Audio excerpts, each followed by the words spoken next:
சொல்றார். அப்போ ஜந்து, ஜந்துன்னா யாரு? பிராமணனா, க்ஷத்ரியனா, மனுஷனா? ஜந்துன்னா எல்லாரும் தான், எல்லாரும் தான் ஜந்து. அந்த ஜந்து மாத்திரத்துக்கு இந்த தர்மத்துல அதிகாரம் உண்டு.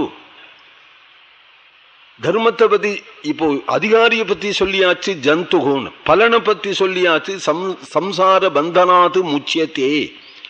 பலனோ பெரிய பலன், அதிகாரியோ அல்ப அதிகாரி.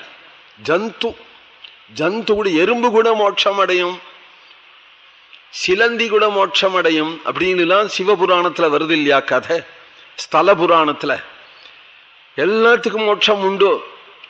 இந்த இது பிராசங்கிக்கமா கிடைச்சா கூட, முக்கியமா கிடைக்கிறது அப்புறம் இருக்கட்டும், காசியாந்து மரணான் முக்தின்னு பிராசங்கிக்கமா அதிருஷ்ட வசேன எதிர்ச்சையா கிடைச்சா கூட, காரணம் அப்படி உண்டோ நாள் வஸ்து கௌரவத்தினால, அது போய் இப்ப சொல்லப்படுற வஸ்துவனுடைய கௌரவத்தினால இதுக்கு என்ன நாள் எந்த நியமமும் கிடையாது.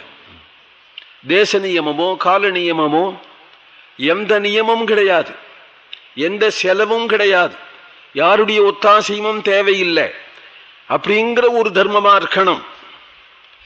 புருஷாந்திர நியமம் அப்படின்னு கேட்டையானா, அந்த பிராமணனை சொல்லியிருந்தேன், அவர் சாதம் பண்ணி வைக்க வரேன்னு வந்திருந்தார், வல்ல. குறிச்சம்போட்டாவது பண்ணி வைக்கிறதுக்கு ஆள் இல்லை.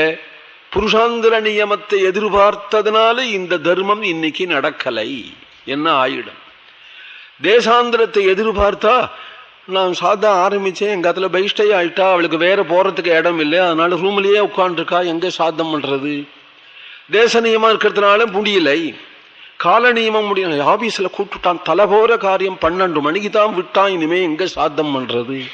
கால நியமத்தால போயிடுத்து, வஸ்து கிடைக்கலங்கிறதுனால திரவிய நியமத்தால போயிடுத்து அப்படின்னு மற்ற தர்மங்கள் எல்லாம் கைவிட்டு நிற்கிற சந்தர்ப்பத்துல ஒரு தர்மம், தேச நியமம் இல்லை, கால நியமம் இல்லை, புருஷாந்திர நியமம் இல்லை, காசு நியமம் இல்லை, திரவிய நியமம் இல்லை, நான் காப்பாத்துறேன் அப்படின்னு வந்துதானா சர்வ தர்மோத்கிருஷ்டமான தர்மம் கோ தர்மஹா.